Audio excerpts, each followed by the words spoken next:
key verse later. And as I was preparing for this topic, I was like, oh, this is a really short verse, and what am I gonna say? And then as I continue to prepare and pray, fasting and prayer, it's powerful. The topic came to my mind is how to overcome Satan.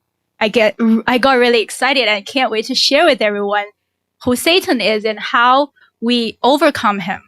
I know we talk about God a lot, but we got to know who our enemy is and how we fight the battle. And we, in Chinese, I grew up in China. There's a saying, it's from the famous general Sun Tzu.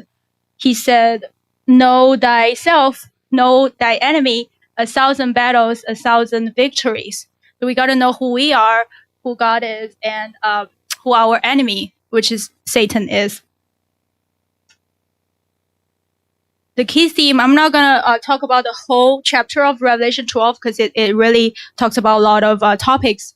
But the key theme, I'm just going to give you a summary, is about spiritual warfare and the role of the accuser, who is Satan.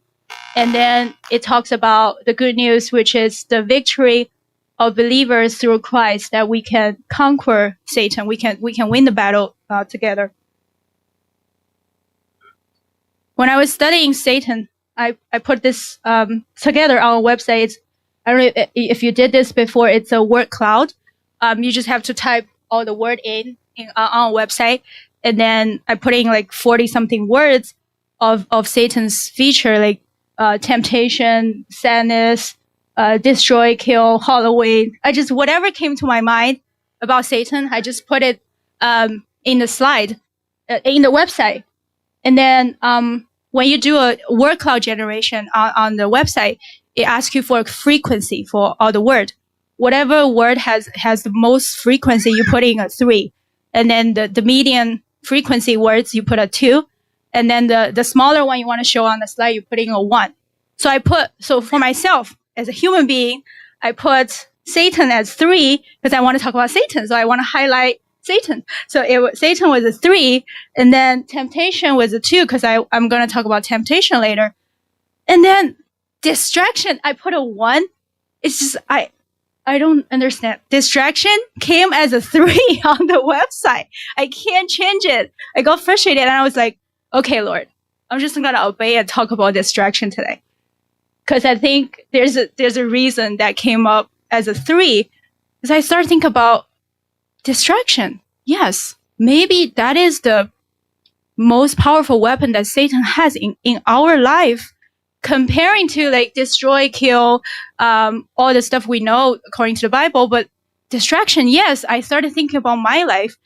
And there was last week, I have to write those end of year performance reviews for the employees. And I was like, this year I am not going to do it last minute. I will just do it in advance. And then there's like 5 days before the due date. I set a big goal for the day, get up in the morning and write all these reports. And then I started, Facebook, and it's not Instagram, it's a Chinese app. It's similar to Instagram. And then I started to see how many likes did I get. And then I started to like playing around with my watch. And I'm like, oh, I don't have any steps today. Oh, what's my heartbeat? Oh, yeah. Oh, this is wrong. Let me fix this. Anyway, I didn't do the reports for sure. But this happened. I waited until last minute again. Like the slide deck, I waited until last minute. I could have done better, like Pastor said, take up a notch. But my point is distractions happen a lot. Even your friend, your family could be a distraction. Somebody calling you, is that urgent? Can you be focused on just doing whatever you're doing? Maybe you're in the middle of a prayer, then a phone call rings, and then you think you have to pick it up, but you really don't have to. Yeah, I want to stop here and ask the audience if anybody want to share something that distract them today. Diane.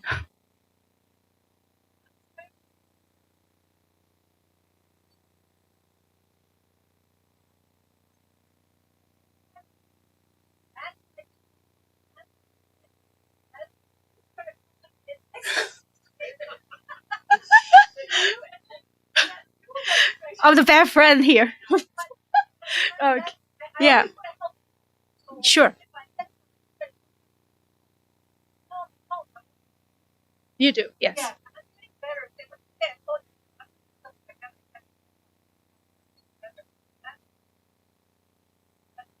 Sure, definitely a distraction. Yeah. It's not saying I'm not important, but definitely whatever I'm doing, we can wait because we talk all the time. So that's the point. It's distraction. I think there's a reason. It just came up in the middle. I can't even move that word. I can't tell you how frustrated I got, like trying to move because I want things my way sometimes, and it distraction. So oh yes, please. Glenn. Oh, you first. Yeah, please.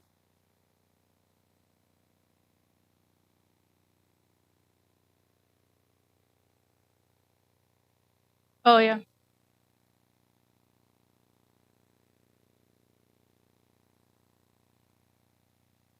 Yep.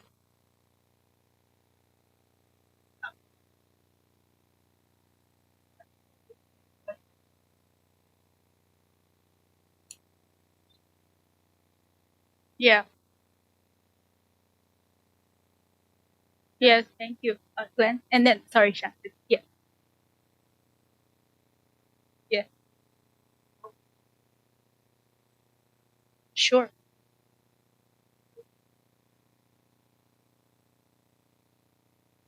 Yes. Great point. I know. Yes. It's a great point. Thank you, Glenn. Sean.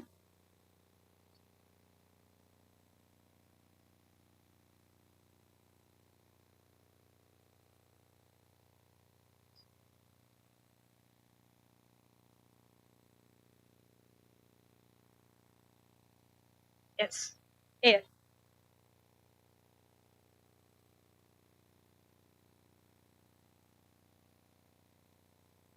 Totally. Yeah.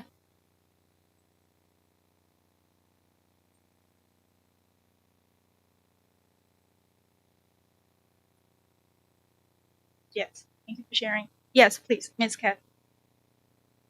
Yeah, please. Good question. I have to confess. Okay, a long time. Yes. All right.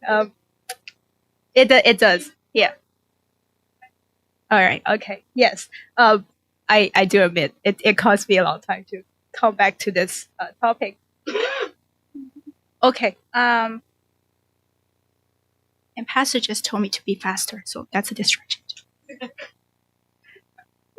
I forgot what I have to say. No. The key verse for today is they triumph over him by the blood of the Lamb and by the word of their testimony. They did not love their lives so much as to shrink from death. That's the key verse, and there are three ways to overcome the devil, which is also temptation. I'm going to explain the three-way later. But I'll first go through the temptation because I think it's also important to mention that in Greek it means paramos, a trial or proving. In what ways are we going to be tempted? In Bible, 1 John 2:14-16 says the lust of the flesh, lust of the eyes, vain glory of life. And in James 1:14 it says it's based on our desires. So who tempts us is definitely, based on the verses, it's definitely not God. God does not tempt us. And Satan ultimately does it according to Matthew 4:1. And for example, Job was tested by Satan, but God didn't do it. How do we overcome? Okay, so there are three ways to overcome. The first one is by the blood of the Lamb. By the blood of the Lamb, the definition is it means it's the definition is the redemption and sacrifice. It also it's cleansing, cleansing. Okay, thanks. And forgiveness. Also means new covenant between God and us, which lead to a connection to Jesus Christ's sacrifice that will help us have victory over the evil one. And then the second way to overcome Satan is by according to the verse, is by the word of our testimony. I think it's very important.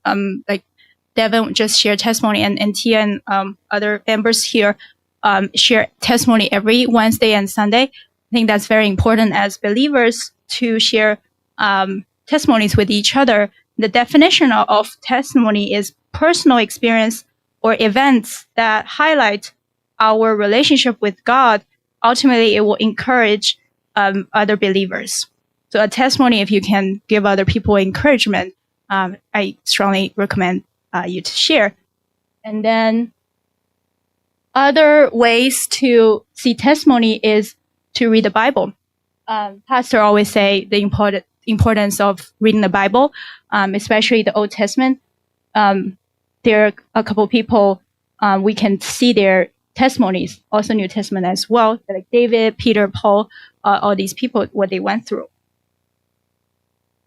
Okay, last slide. Practical steps to overcome. There are three steps we can use. The first one is prayer and reliance on God's strength. The other one is reading and meditating on scripture. And the third one is building a supportive community, which is fellowship with believers, like what we do here on Wednesday and Sunday.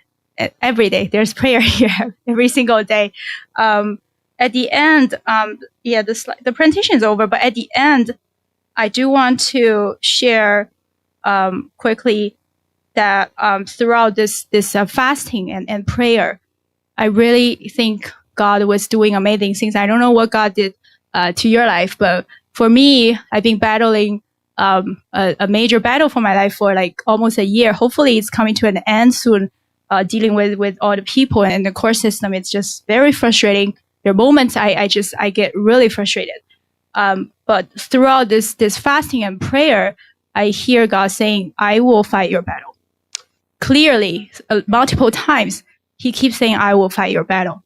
So I want to encourage everyone to spend time with God, know who Satan is, and God will also fight your battle. So don't worry about what's going on with your life. God will take care of it.